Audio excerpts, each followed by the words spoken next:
Ils foulent cette pelouse pour la première fois. Ce matin, les joueurs de l'UFT s'entraînent au stade de la Vallée du Cher.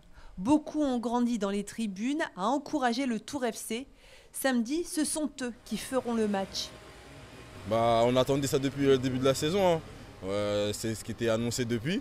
Et là, vraiment, on y est. Donc, comme vous pouvez le voir, il n'y a que des sourires et on est heureux d'être ici en tout cas.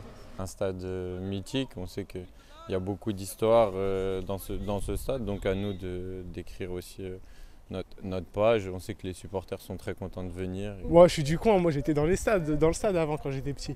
Ouais, rêver, ouais, on peut dire un rêve. Depuis l'hiver dernier, la liquidation du Tour FC avait plongé le stade dans le silence. Jusqu'à présent, l'UFT jouait au stade de la Haye à Ballon-Miré. La Vallée du Cher est une suite logique pour le président du club.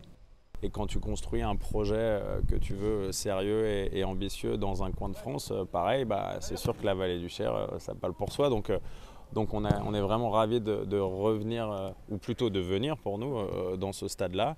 Et on espère avoir un maximum de gens.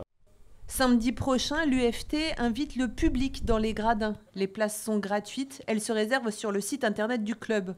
Aujourd'hui, 1500 billets ont été pré-réservés et le public aura un vrai rôle dans ce match. Il faut que ce soit le 12e homme comme en Coupe de France le week-end dernier où le public nous a vraiment soutenus quand on était à 10 quasiment toute la deuxième mi-temps.